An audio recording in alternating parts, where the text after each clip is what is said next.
100.000 personas reunidas a ver a las gaitas de fiesta.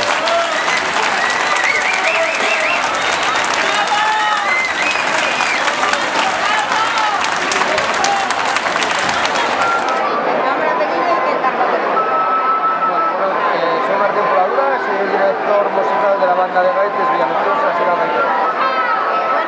Hoy porque habéis venido a la gaita. Bueno, pues estamos atendiendo una invitación del ayuntamiento de aquí y participamos dentro del intercambio cultural que hay entre los diferentes pueblos hermanados por la ruta de Carlos V. Sí, hemos estado haciendo un poco de repertorio tradicional asturiano y combinado con ritmos de otros lugares del arco atlántico. Sí, estamos participando en todos los actos que están